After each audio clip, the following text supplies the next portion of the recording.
বিসমিল্লাহির রহমানির রহিম। আসসালামু আলাইকুম রহমতুল্লাহি ওয়া বারাকাতুহু।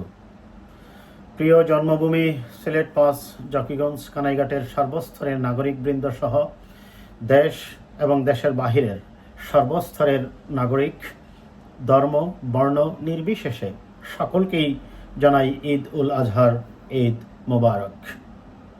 আগামীকাল পবিত্র ঈদ উল আজহার এই দিনটিতে আপনারা জানেন হজরত ইব্রাহিম আলাইহিসসালাম এবং হজরত ইসমাইল আলাইহিসসালাম এর ত্যাগের তারই ধারাবাহিকতায় পশু কোরবানির বিষয়টি এসেছে।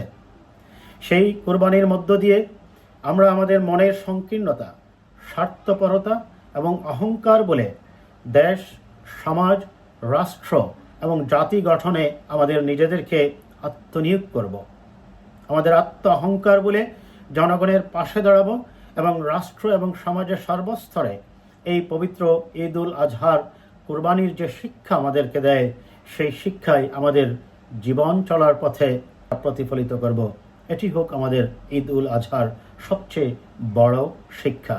আল্লাহ আমাদের এই কুরবানিকে কবুল করুন এবং সমাজ এবং রাষ্ট্র থেকে সকল প্রকার হানাহানি, বিদ্বেষ এবং হিংসা, আত্ম অহংকার ভুলে গিয়ে মানুষ যেন দেশ, জাতি ও রাষ্ট্র গঠনে নিজেকে আত্মনিয়োগ করতে পারে। দীর্ঘ একটি অগণতান্ত্রিক সমাজ ব্যবস্থার পর রাষ্ট্র এখন গণতান্ত্রিক যাত্রার পথে। এই গণতান্ত্রিক যাত্রার পথে একটি নতুন সরকার নির্বাচিত হয়েছে।